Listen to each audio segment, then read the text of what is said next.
Doctor Babasaheb आंबेडकरांचा जय हो। Doctor Babasaheb आंबेडकरांचा जय हो। देवानंद प्रियदर्शी चक्रवर्ती सम्राट अशोकांचा जय हो। चक्रवर्ती सम्राट अशोकांचा जय हो। भारतीय बौद्ध महासभेचा जय हो। भारतीय बौद्ध महासभेचा जय हो। समता सैनिक दलाचा जय हो। समता सैनिक दलाचा जय हो। भिक्खू संघाचा जय हो। भिक्खू संघाचा जय हो।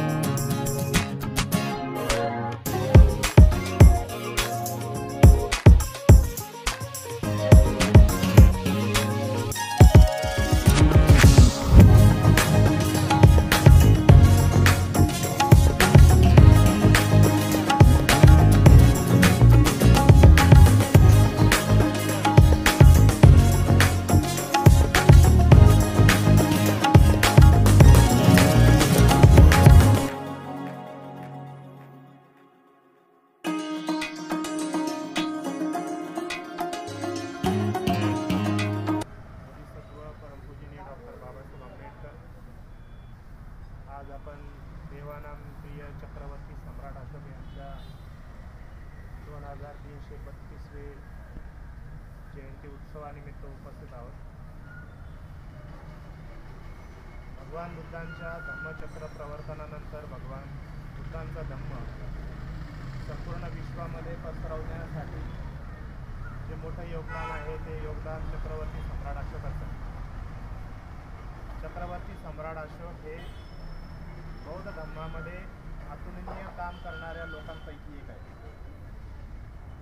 त्यांच्या नावापुढं प्रियदर्शी लावलेल्या पद्धतीने चक्रवर्ती सम्राट अशोक यांच्या या कार्याला खरंच महान असं कार्याला आपण या ठिकाणी आठवण करत आहोत, त्यांना सन्मान देत आहोत। या ठिकाणी मी सुद्धा या चक्रवर्ती राजाला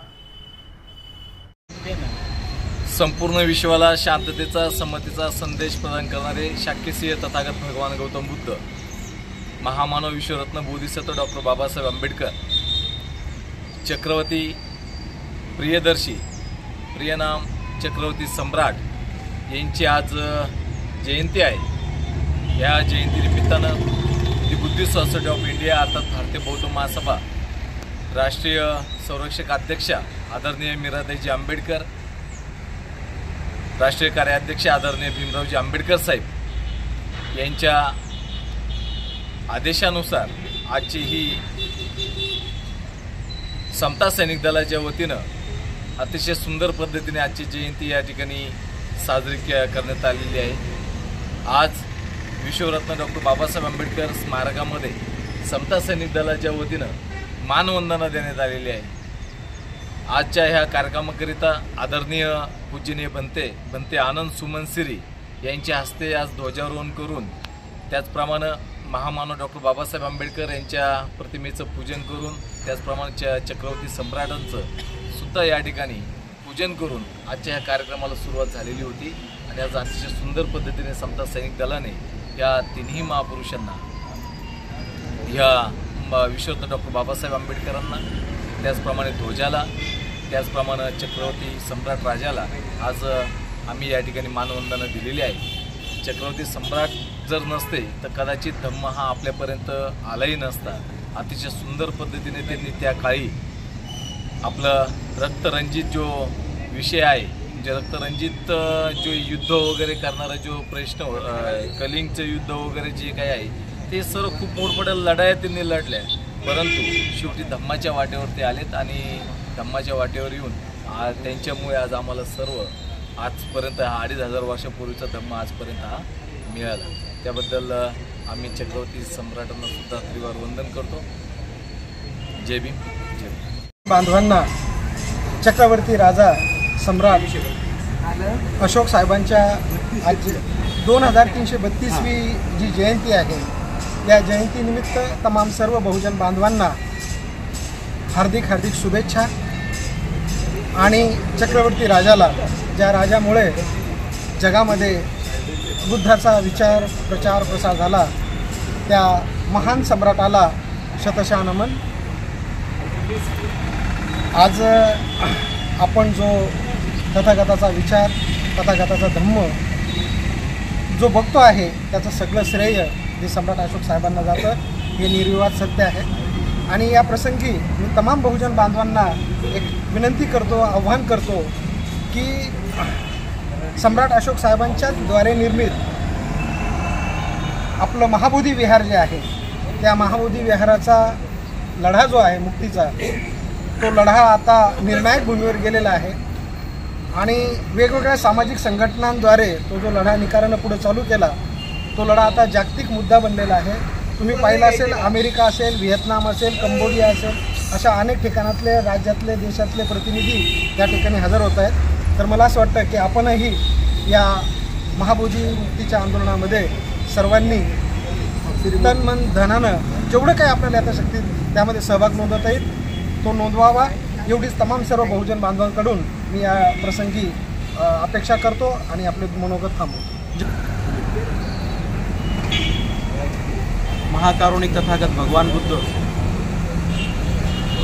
विश्ववंदनीय विश्वरत्न डॉक्टर बाबासाहेब आंबेडकर आणि ज्या महापुरुषाची आज 2332वी जयंती संपूर्ण भारतभर साजरी होत आहे, असा महान चक्रवर्ती सम्राट राजा यांची जयंती. असं म्हटलं जातं की हा जो देश आहे, हा बुद्ध धम्माला जे सोन्याचे दिवस आज आपण पाहत आहोत, ते केवळ आणि केवळ चक्रवर्ती सम्राट अशोक राजा यांच्या परिश्रमामुळेच आहेत. कारण या देशामध्ये 84,000 स्तूप आणि 81,000 शिलालेख आज आपल्याला या भारतभूमीमध्ये जे दिसत आहेत, बुद्धभूमीमध्ये दिसत आहेत, ते केवळ आणि केवळ सम्राट अशोकांच्या सुवर्ण काळामध्ये निर्माण झालेले आहेत. कलिंगाच्या युद्धानंतर सम्राट अशोकांनी बुद्धाचा धम्म स्वीकारला, धम्माची दीक्षा घेतली आणि या जगामध्ये जे धम्मचक्र फिरवण्याचं काम सम्राट अशोकानं त्यांच्या सुवर्ण काळामध्ये केलेलं आहे.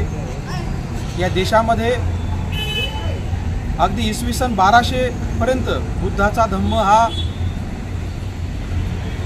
त्याला राजाश्रय प्राप्त होता आणि त्या काळामध्ये या देशातलं असं म्हटलं जातं की या देशातून सोन्याचा धूर निघत होता. लोक काठीला घुंगरं बांधून चालायचे, तर ते सोन्याची घुंगरं बांधून चालायचे आणि पर्यावरणाचा जो विकास आहे किंवा पर्यावरणाचा जे आज जे रस्ते आहेत आणि रस्त्याच्या कडेला जे झाडे लावण्याची पद्धत आहे, ती सम्राट अशोकांच्या काळापासून सुरू झालेली आहे. सम्राट अशोक हा जगज्जेता होता, कारण अफगाणिस्तान, इराण, इराक आणि भारतापासून त्यांना जे राज्याचा विस्तार केलेला आहे, आजही त्याचे अवशेष आपल्याला अफगाणिस्तानामध्ये सापडतात, इराण, इराकमध्ये सापडतात. तथागत बुद्धांचे शिलालेख, स्तूप बांधलेले आहेत. असा हा सुवर्ण काळ सम्राट अशोकांचा आहे. त्यामुळे सम्राट अशोकांची जयंती संपूर्ण भारतभर साजरी झाली पाहिजे, कारण सम्राट अशोकांचं कार्य हे अतिशय अनमोल आहे. त्या कार्याला आपण सर्व बौद्ध बांधवांनी नतमस्तक झालं पाहिजे. अशीच या जयंती दिनी सर्वांना मी मंगलकामना, शुभेच्छा देतो आणि सर्वांची रजा घेतो.